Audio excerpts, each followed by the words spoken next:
വളരെ ടേസ്റ്റി ആയിട്ടുള്ള ഒരു ക്രീമി ചിക്കൻ റെസിപ്പിയാണ് ഇന്ന് കാണിക്കുന്നത്.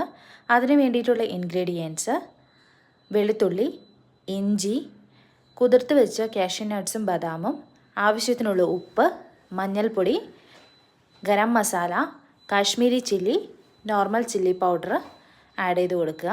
ഇനി ഇതിൻ്റെ കൂടെ ഞാൻ 1 ടേബിൾ സ്പൂൺ കേടും തൈരും കൂടെ ആഡ് ചെയ്തിട്ടുണ്ട്. പിന്നീട് 2 ടേബിൾ സ്പൂൺ കോക്കനട്ടും കൂടെ ആഡ് ചെയ്തിട്ടുണ്ട്. നമ്മുടെ തേങ്ങ, ചിരകിയ തേങ്ങയും കൂടെ ആഡ് ചെയ്ത് നന്നായിട്ടൊന്ന് അരച്ച് മാരിനേറ്റ് ചെയ്യാൻ വേണ്ടി വയ്ക്കുക. അതിനുശേഷം പാൻ ചൂടാക്കി 2 ഏലക്ക, 2 ഗ്രാമ്പു, സവോളയും കൂടെ ആഡ് ചെയ്ത് അല്പം ഉപ്പും കൂടി ഇട്ട് നന്നായിട്ടൊന്ന് വഴറ്റിയെടുക്കുക. ഇത് വഴണ്ട് വരുമ്പോഴേക്കും നമ്മളുടെ ചിക്കനും മസാലയും എല്ലാം കൂടി ഇതിൻ്റെ അകത്തേക്ക് ആഡ് ചെയ്ത് കൊടുത്ത് നന്നായിട്ടൊന്ന് വേവിച്ചെടുക്കുക.